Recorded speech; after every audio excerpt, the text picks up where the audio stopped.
I felt like I was so involved in sin that, God just didn't want me. And truthfully, I really didn't want God. This world is very temporary. I'm not religious. I'm a follower of Jesus. Thank you for the invite. That's a good question. I wish I read that one earlier. If there was no mic going, I still would have loved this. Absolutely. Welcome back to the Yirat Elohim podcast. Today is episode 42. I hope y'all are enjoying the podcast. I hope that you are listening, staying tuned, and if you are listening to my voice today, please like and subscribe. We're on every single platform: YouTube, Spotify, Apple Podcasts, TikTok, Instagram, you name it. We're there. Go follow us. Go support us. We're just trying to make a movement, trying to build the kingdom of God further, and just trying to do God's work. Obviously, He don't need us, but if He can use us, God bless, right? So we're here, episode 42. Ommi's got the topic for today. Ommi, what are we talking about? Man, I got the topic today. We're going to be talking about how would you counsel your younger self. I don't know if we're going to dive into it that quick. We probably can. Nah, it's alright. You want to talk a little bit? Bro? I'm doing good, though. Today, something made me very happy today. There was a subscriber. I forgot the name. It's probably Jay. It's Military Man. Yeah. Hold on. He made me very happy today. If you're listening, thank you for your support. That comment really warmed my heart. It's the stuff like that makes us like keep going, kind of, because we're just reaching that one, and that's all that matters. But yeah, that made me extra happy today. But my day was good, man. Truck driving all day. I was chilling. 8-hour day. It wasn't that bad. I didn't have to be out in the yard picking trash or picking up lumber and stuff, because we're not that busy at work. We're actually pretty slow at work right now. So, but once it picks up, that's when it gets pretty bad. Yeah. But they let me truck drive, and the yard's kind of empty, so driving trailers around isn't too bad. Sweet. But yeah, no, it was a good day. Hit the gym after this, hopefully. Get in a workout. Been trying to stay consistent. That's been hard. Yeah. But the one thing that's been consistent pretty well is the men's group. Yeah. Been really consistent with that. I was talking to Dan. Did I skip a thing yet? No. Okay, he thinks I skipped one, but I'm pretty sure I haven't skipped one. So I've been consistent in that. That's felt good. Just trying to get back consistent on the gym. It'd be nice to freaking get better on that, because I definitely need it. Yeah. Especially with a wedding coming up. I want to freaking get my... You want to look buff? Yeah, my tux tailored to my lats. So oh, okay. Be like that. Yeah. Nah, that's just a dream. But yeah, no, definitely need to look good for the future wifey. Mm-hmm. Always. But yeah, that's up with me. What's up with you? Bro, I've been working, dog. I've been tired this week, honestly. Not to be negative, but it's been dreadful. Yeah, I've been trying to do 316s a week and just call it at that, 48 hours a week, get my paycheck and get out. They're rough. Bro, the other day, I woke up late. I was supposed to go in at 3 a.m. and I wake up and I see the sun out. And I'm like, uh-oh, I've missed my shift. Because there's no way that it's 3 a.m. and the sun's out. Look at my clock, 5:30. I'm thinking, darn, I'm late. But you know what? They gave me grace. Thank the Lord. They just readjusted my schedule. So, I'm good. Hallelujah. But they helped me out. But yeah, no, it's been good. It's been good. I was on the psych ward at the hospital the other day. And that was rough. It was rough, dude. I mean, those people actually, genuinely need help. I felt a calling to want to do the psych ward originally when I was done with school, but I'm not really sure if that's where I want to be. It's kind of rough. Do you have to help on the mental part as well, or are you just there for the physical part and clean them up? And you don't even have to clean them up, no nothing. These people are capable of going to the bathroom and everything. Yeah. You just have to give them medications when they start acting out, and it's that's just so sad to me. And not to diss anyone that's in the medical or in the psych ward of a medical field at all, but when I was in my last clinical rotation, my clinical instructor told me, she's like, if you decide to go into the psych ward, you're going to be wasting your skills, because like you can't even have a stethoscope. You can't even have like the bare minimum, tools that a normal nurse would have, because those things like a stethoscope can be used to strangle you by the patient. So it's like you're not even allowed to have that on the floor, and it's like you're not even allowed to really do like assessments or anything like that. You're very limited to what you can do. So I don't know, I'm still wondering if that's really where I feel like God is directing me. If that's where God wants me, I'll go. I don't mind doing whatever he wants me to do, but still feeling the calling to go into the ED. But other than that, work's been good. Can't complain. It's been fine. What's the max type of hours can you get at that place? 16 hours a day. That's max? And then 60 hours a week. That's max completely. Because bro, when I'm at a 16, and once I hit that 16th hour, I wish they could push me to 20. I could do 20. No joke, I could do 20. If you give me another 30-minute break, I take a nap, I could go do another 4 hours. Because at that time, bro, your body's just running, and it's like you're on autopilot. I'm glitching today. I can't lie, but it's gonna make for the pod for sure. What you call? But is that only nurses that can only get 16s, or is there like, let's say if you're a doctor, can you do more than 16? Doctors, I believe, actually do full 24-hour shifts. They do 24 hours on, 24 hours off. Jeez. Some days I think they even do 2 days in a row. Now, don't quote me. Yeah. That differs from hospital to hospital. But I'm pretty sure it's like an EMT and a firefighter, like how they do 24 hours and they sleep there. But if something happens, they have to wake up and go. I'm pretty sure that's how doctors work as well, for the most part. I could be completely wrong, but I'm confident when I say that. So yeah. God bless their soul. Thank you for all the doctors out there. Thank you for all the firefighters, all the EMT people out there. I see you guys. Essential workers. Thank you. Yes, thank you. You are very important in our lives and our society. So thank you.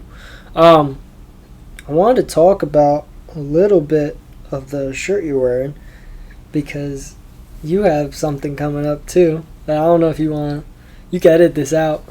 Yeah, man. I'm trying to do a Christian clothing brand, and I've been teasing it. If you want to go look on Instagram because you're curious, it's called just Yirat Elohim, all together, no nothing else. It's on Instagram. I'm teasing a couple shirts, or just one shirt but different color waves. And I'm trying to get the trademark for it before I start selling it. But honestly, it's a process. Yeah. And I'm also trying to save it for our wedding as well. So, you know what? I'm just being patient with it. I'm not trying to rush it. But also, I'm trying to get it in before I start school up again. So, yeah. It's exciting stuff. I want to get that going. You can take it out if you want. I just wanted to see if you bring it up now. Because where did that shirt come from? This is David. Oh, that is David's. Mm-hmm. Oh, yeah. Shout out David. Did he give it to you personally, or you got it from someone else? No, I got it from him. How much? He delivered it. 35? Oh, that's not bad. 35 or 45? I like that. I like that a lot. I forgot. Is it good material? You feel like it's nice material? It's very nice. I like it. Yeah. It's a good crew neck. I want to get a shirt that had my favorite Bible verse on it, but sold out. Yeah. It's too good. He did it differently. He bought all the shirts and everything and then sold them. Did you send it somewhere to get printed or stitched or something? Yeah. But that's the whole process. He definitely invested in that, which, that's the way to go. I can't do that right now. No. Obviously, later down the road, if I want to go and I want to invest, a couple grand into it so I could get it rolling off the rip, obviously, yeah, for sure. But your main focus is just making this a community. Yeah. Seeing people on the streets wearing it would be pretty cool. It would be pretty cool. Yeah. But yeah, no, I think for right now, like when I do release, it's gonna be a pre-order, so I can get a number going, and then I'll order the shirts and then I'll make them. Be a little bit of a longer process, but for the first roll, it'll be good. No, it'd be worth it, especially with your willing to do it. Like if you have the time for it, it'd be definitely worth it. I can't wait till you get it out there, because I don't know, with you and people, I feel like you're like a salesman. I think you can throw things at them and they'll just like, yeah, that's cool.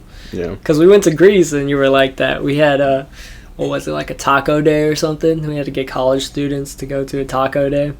And Isaac and a group of his, I think he had 2 guys with you. Yeah. Yeah, so you had to get like people to this church in Greece. And Isaac was like selling the heck out of it. He's like, you come here, it's free food, free tacos, music.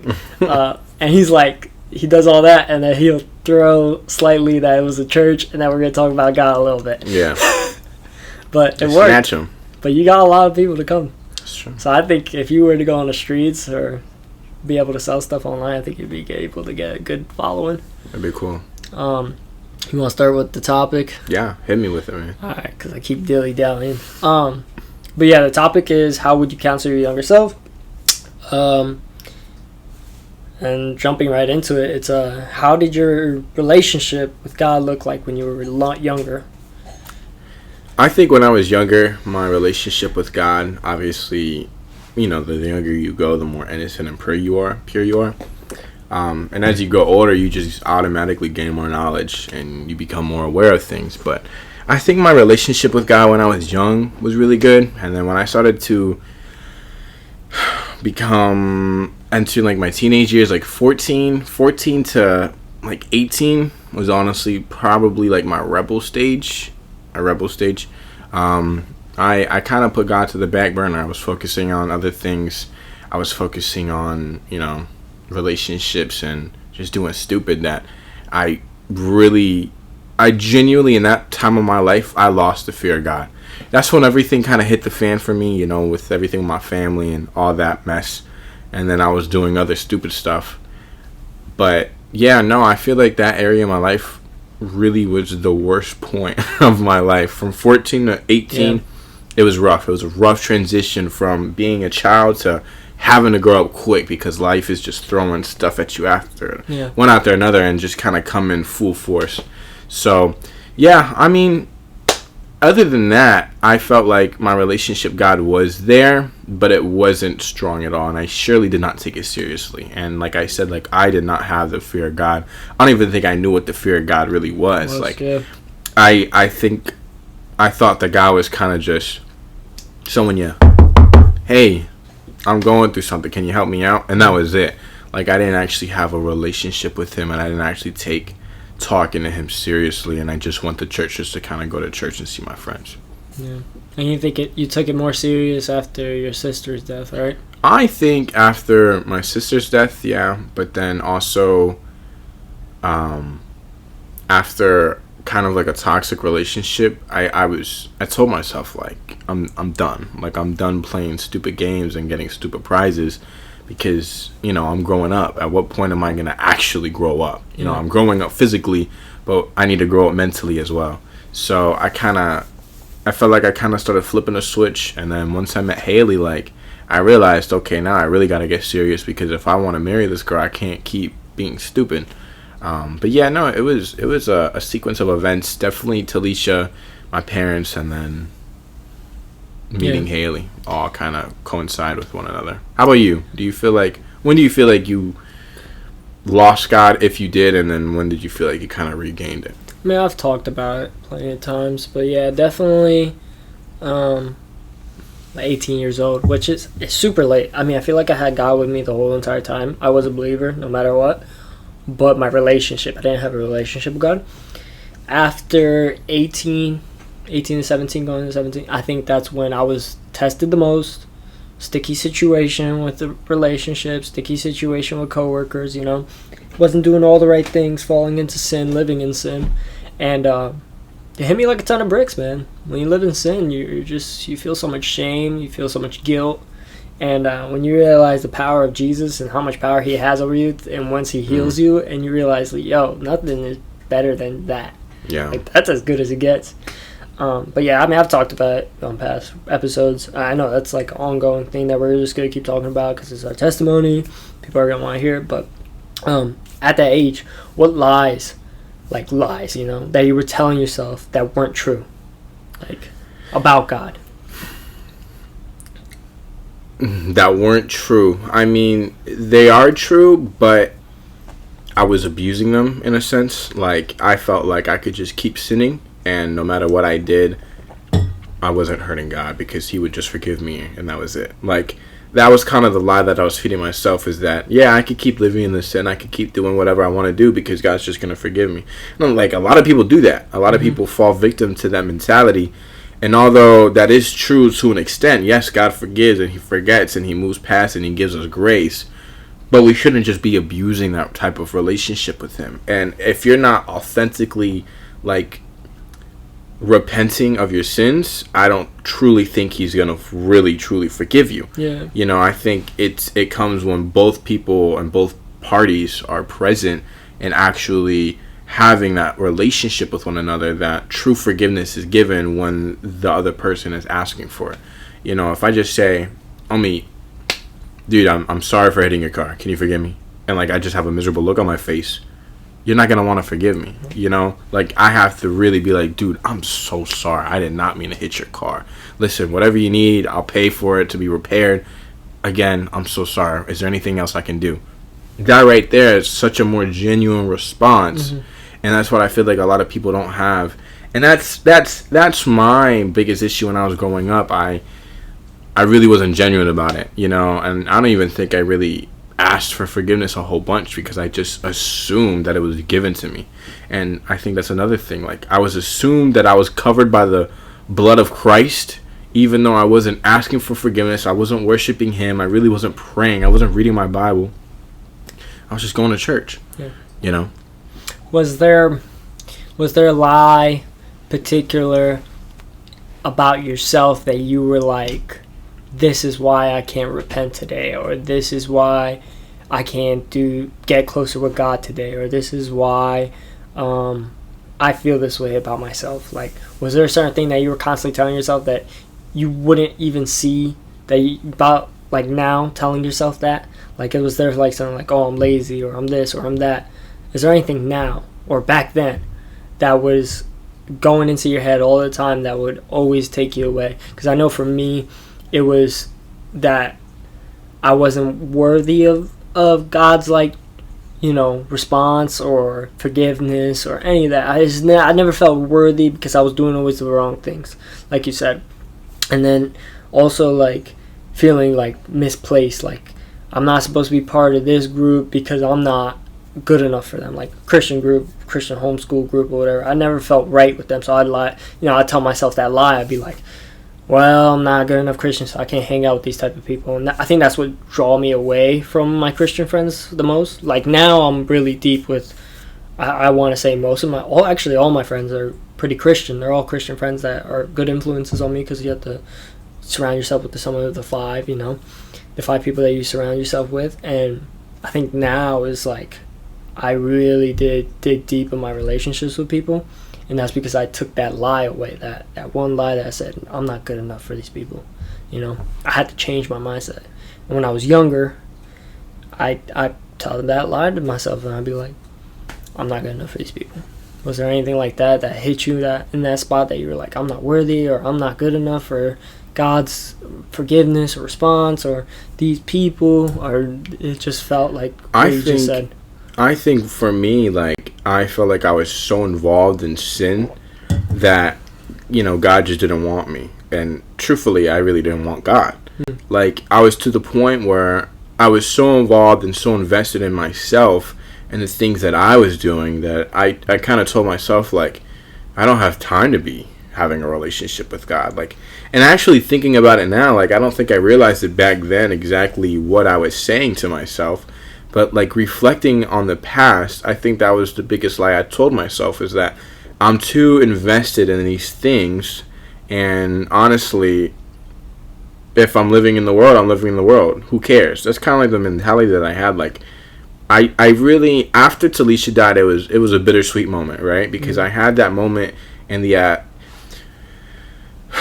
let me clarify something real quick, because once Talisha died, I like went off the hinges. Like, I started doing real stupid, and like I was trying to fill in a void of my sister not being there with something else and doing the wrong things, and like that was going on for months, maybe even like a year. And like I was broken for so long. I don't know if you remember, but like I didn't even talk to nobody. Like, I really wasn't connected with my friends. I wasn't connected with the church. I really was just disengaged. And it's like I put a smile on the outside, but like back at home, bro, I was crying every single night. And I was crying because, like, I lost my best friend. I lost my only sister. I lost the one person who I felt like would be there for me the most during my parents' divorce and that whole thing that took a couple of years. And I was just doing stupid. And after that, that's then when I went and I had that encounter with God where I got so mad and I just said, "Why are you doing this to me?" And he told me, I know what I'm doing with your life. You just need to trust me. But before that, it was real ugly. Like I was doing dumb, and I was so involved with so many different things, and honestly, my energy was so depleted, and I thought, God's obviously not showing favor on me or my family, so I'm going to go do what I want to do because it doesn't even feel like he's here. And that's kind of what happened for a long time. I didn't even feel like God really wanted a relationship with me because of everything that was going on. I'm thinking, wow, this guy really doesn't like me. I mean, he took my sister away from me. My brother almost died. My parents are getting a divorce. I'm battling with depression and anger. I was really into self-harm. My ankles were bloody all the time because I was punching stuff. Like, I was really in a weird state of mind. And I really just did not think that God wanted a relationship with me. And that pushed me into doing even worse things. And that kept feeding itself because it's a vicious cycle. God doesn't want me, I'll do stupid. Then I do stupid and I think, well, God doesn't want me now. And then I think God doesn't want me, I do stupid. And it's a continuous cycle, and I was stuck in that. And that's when I got so upset, and then I had that encounter with God. But that's a lie I fed myself for a while. And it's like, Jesus doesn't clean the people who are already clean. He cleans the dirty. So when you go and you're dealing with that dirty life of yours, and you are realizing, like, okay, yeah, I'm living in sin, you don't have to get right to go to God. You just have to go to God. And I feel like a lot of people don't understand that. And that was, for me, like, I did that for a while. I was so invested in everything else that I was thinking, God doesn't want me. Why would he want me? Why would he want to use me? Why would he want to do anything? Because before Talisha, I felt like I had a good relationship with God. I had my Christian Me page going. I was really volunteering at church. But yeah, as soon as her death occurred, I stopped all that. And I rebelled for a while. Do you feel like creating this relationship with God now, these past couple of years, I'd say, right? You feel like you've been more disciplined in your own personal ventures, like, let's say, reading, or let's say hanging out with that particular person that you don't hang out too much with, or being with a girlfriend, the fiance, sorry. Being with the fiance and going over the Bible or talking about spiritual stuff and not just, like, do you feel like you're more disciplined now that your relationship has grown with God? Or do you feel like it's kind of always been there, it just hasn't shown till now? I think the biggest thing for me is, like, I'm disciplined when I want to be disciplined. Like, when I want to be disciplined, I'm real disciplined. And then when I'm not disciplined, I'm not disciplined, right? I think the biggest thing for me is that I'm more aware. Like, when I am doing dumb right now in my life, guilt hits me like a truck. And it's like, it's not even shame. Like, I don't really feel shame because I know that God's covered me and I know that I'm safe and I know that I'm going to heaven regardless. But my mind, like, automatically jumps to, why am I doing this if I have a God that loves me so much? Why am I hurting him? And why am I turning to something else to fill whatever void I'm trying to fill if I have God in my life? Would you say that guilt and shame combined together is when you don't have a relationship with God, and guilt by itself is when you do have a relationship with God? I think you can have shame and obviously have a relationship with God. I think the real moment when you feel like, or when God departs from you, is when you just stop caring. It's when that shame completely disappears and you're not even aware of what you're doing. Because, like, let me reword it. I do feel shame. Like, I can do something and I feel guilty and I feel bad about it. But I'm very in and out of that state because it's like I know it hits me, but then I'm reminded that this comes from the devil. Shame doesn't come from God. Guilt doesn't come from God. It comes from the devil. And all that God wants to do for me is continue to love me. So I just need to turn back to him and ask for forgiveness and try my hardest not to fall again. So I think honestly not having shame because you're not even aware that you're messing up, or you're not even caring that you're messing up, and you've become so numb to what you're doing, that's when I really feel like God's kind of departed from you. Now when you feel that shameness and you feel that guiltiness and you're feeling like, yes, I want to change, that's when I feel like people start indulging into that relationship with God, because then they're looking for change. And that's what's been happening for me. Like, I've been realizing the areas of my life that need to be corrected. I've been realizing the things that I'm doing wrong that I need to stop doing. And I've become more aware. Like, every single little thing, I'm thinking, does God want me to do this? Does God want me to say this? God, what do you want me to do right now? I still fall. I still struggle. I still stumble, and I have my errors in life. There's no doubt about that. I'm not perfect. And I'm trying to just get a little bit better each and every day, because you just can't become, the perfect being overnight. And that never will happen. Jesus was the only one that became perfect and was perfect and walked the earth as a perfect being. But I think we should strive to be like that. And in doing so, your relationship with God will become stronger. All right, I got another one for you, because you're answering my questions. So, for someone that is a non-believer, and like you said, they numb the pain from the guilt and the shame and all that, do you think non-believers, even though you said they numb it, do you think they still have that shame and guilt? Or do you think they numbed it so much that it's not even present? Because I think about this. I think about people that are doing wrong, and when they're in their own spare time by themselves, let's say, or when they're thinking, when they have to think a lot, driving, whatever the case may be, do you think that something hits them like a truck and that guilt and shame comes back? Or do you think it's numbed so much that they're not even aware of what they're doing, of the sin, of the fall that they're doing? Would you know right now if you had right-sided heart failure? Would you know the symptoms to that? No. Why? Because you're not educated. You have no idea. You don't know the symptoms. You don't know what it's like. You don't know what it feels like. So if you started feeling, if you saw your ankles and they were swelling, you probably wouldn't think, oh, I have right-sided heart failure. You probably think, that I banged my knee on something, that I banged my ankle. And I think that's the difference between believers and non-believers. People that are not believing in God and don't have a relationship with God, they have depression, they have anxiety, they have anger, and they don't realize where that's coming from. They think, oh, life is just rough right now. But they don't realize it's because they're living life wrong, because they're not having that relationship with God. They're not indulging, and they're not building an actual relationship with God, and they're not even trying to have a relationship with God. And therefore, they're automatically like, if you go and you start smoking weed, you're going to reap those repercussions. If you go and you're living in the world, you're going to reap those repercussions.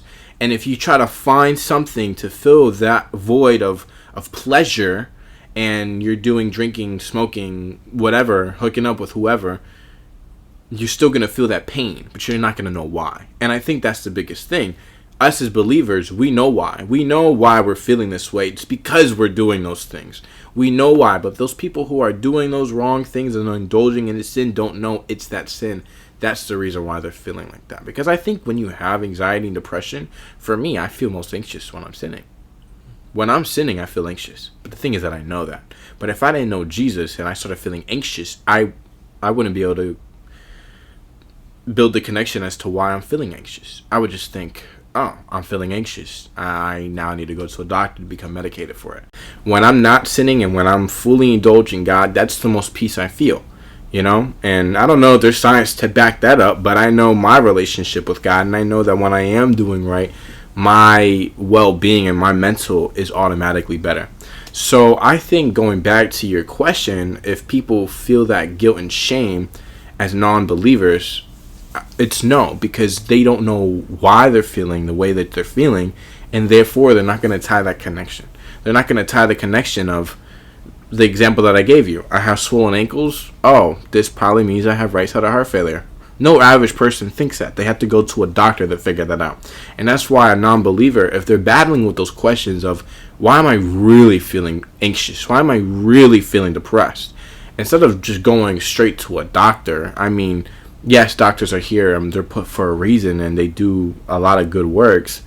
But instead of hopping on a medication right away, how about you try a relationship with God? And I'm sure that there's people who have, and they haven't seen results, and that's a totally different conversation. But a lot of people don't know why they're feeling the way that they are because they don't have a relationship with God, and they're not even aware of it. I think non-believers don't feel shame and guilt because the devil doesn't need to put that shame and guilt in their life. If they're comfortable in their sin and they're not a threat because they're not going to church, the devil's not going to do anything more to really make them upset. They're already captured in the world. Why is he going to try to make them more anxious or more upset? There's no need. But for a believer, someone who does feel anxious after doing sinning, and they know that they've sinned and they feel ashamed by it, the whole gimmick of the devil that he's trying to do is he's trying to make you feel ashamed of it so that you feel like God doesn't want you, and then your relationship eventually disappears because, well, I feel like God doesn't want me because I'm so involved in my sins, so I'm just going to stop going to church. I'm pretty sure Trey Gad said it. I don't know, he would put it in the best of words on that episode that we did, but like, it's worse when you're a believer and you fall off the faith than it is if you're a non-believer and you go into the faith, because it's harder when you're a believer and you fall out of the faith and you have to go back into it because you're constantly feeling that pain because you're not numb to it. You know that sin, you know that shame, you know it, you just know it because you were a believer, you were there, you've done that before, and it builds you stronger. Yes, I believe that, and I think that's why I couldn't fully fall away from my faith, because it would hurt too much, you know. It just does, because you already know, you've done the education on it. And I think for a non-believer that, like you're saying, is just numb because they don't know, they don't have the education, I feel like it's kind of a nicer reborn thing for them because they've never educated in it. So like, they don't feel so guilty about the sin because it only happened then while they were a non-believer. They didn't know Christ. But when you're a believer and you know Christ, and then you go through the stages of not trying to believe and trying to sin, and then you look back at that part that you were saying, you're like, shoot, I knew this the whole time.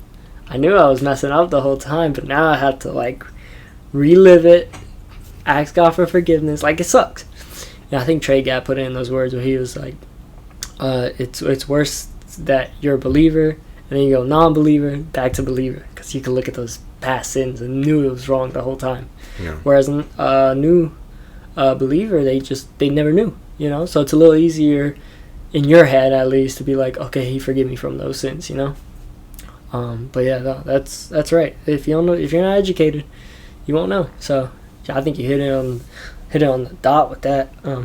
Talking about younger selves, though, what would you say to your younger self about identity in Christ versus identity in achievements or approval? Yeah, I like that question because I feel like that's what I was really trying to do for a long time. Like, I was really trying to get as much friends as I possibly can, you know, do relationships with people and try to become, you know, try to make the wrong people become the one for me, because I was trying to take life way too fast. Because honestly, once Talisha died, I was so scared of losing anything else that I was trying to solidify all of the people around me, but I ended up just totally destroying it because I really wasn't healing within myself. I was just trying to put a Band-Aid on a bullet wound. It's not going to work. Like, you need to properly bandage that. A Band-Aid's not going to bandage that, and that's really what I was trying to do. Like, I had such a big wound on me, and I was trying to heal it with the wrong thing. I was trying to put the wrong bandage on it. And for me, like, if I could talk to my younger self, I'd probably get so emotional. But I would definitely just say, like, stop focusing about other people. Stop trying to get into a relationship with the first girl that is interested in you. Stop trying to win everyone else's approval of you. Just focus on God's approval, not on anyone else's. And it's like, obviously everyone wants to hear that, right? Everyone would tell them younger selves that. But for me, like, I wish I would have heard that before. I wish someone would have told me that, like, dude, stop hanging out with these people. They don't care about you. They're only here because you can make them laugh and, you know, you bring the jokes to the party. But the moment you get vulnerable and the moment you start sharing how you really feel on the inside, their ears leave the room because they don't care about that. And I wish that would have been known to me, because I really wasn't aware of the people around me at the time. Like, yeah, they only wanted me there because I could make them laugh. And the moment I started to get vulnerable, they weren't there. They weren't there, and they weren't willing to listen to me. And that's how a lot of those people were around me. And I was trying to make everyone else happy. And I was trying to make everyone else laugh. While when I got back home and I was alone, I felt completely alone. Like, I was, like, devastated. I got so much anger and so much sadness built up inside me. And I was constantly trying to fill that in with hanging out with people so I could distract my mind. So I didn't have to think about being alone in my house by myself, because I felt utterly alone. But yeah, if I could tell myself one thing, it would have just been to not waste your time with those people. Stop wasting your time building meaningless relationships with everybody just because you're trying to get people to stay. When you try too hard, things just don't work. Like, a relationship like this, me and you, it comes naturally. Like, genuinely, we don't have to try too hard to have this relationship, because we're already on the same page. We know that we're here for each other. We're already checking in for each other. It doesn't feel like a chore. But when you try to fit in with the wrong group, it's like a constant load that you have to carry. It feels like a chore to keep up with them. It feels like a chore to communicate with them. It feels like a chore. And with these types of relationships that you and I have, I don't know for you, but to me, it just feels natural. Like, it's very low effort, low maintenance, but we have a very good and tight relationship. And when I need you, you're there. And when you need me, I'm there. And that's how it should be. You know, you shouldn't be just trying to fill in the void with everyone that you meet just because you're scared of being alone. And that's really what I wish I would have told myself. That was my biggest fear at the moment. It was to be alone. And I was trying not to be alone every single second of my life. And that's what I was doing. I was hanging out with people all the time, every day, every moment, because I was so scared of being alone that I didn't take the time to realize that I was never alone. I always had God. I just had to really tap into that relationship with him. Yeah, I think the one thing I would tell my younger self would be, your identity is not in sports. I felt like my identity had to be in sports. I had to win. I had to get a achievement from it. I had to get a trophy, a badge, a medal, anything in all sports. I felt like if I wasn't doing that, I wasn't really being successful in life. I wasn't really getting friends. I wasn't really having girls look at me. I'm not having even God look at me at times, really. I felt like I needed to win. I felt like I needed to have a materialistic thing to feel like I am worthy. But yeah, I think you hit it on the mark. I'll end this out with a verse. It's James 3:17. But the wisdom from above is first of all pure. It is also peace, loving, gentle at all times, and willing to yield to others. It is full of mercy and the fruit of good deeds. It shows no favoritism and is always sincere. This is the Yirat Elohim podcast. We love you guys. We thank you for listening, supporting, subscribing, and just being part of this conversation that me and Isaac go through. God bless you all, and we'll see you on the next one. Deuces. Adios.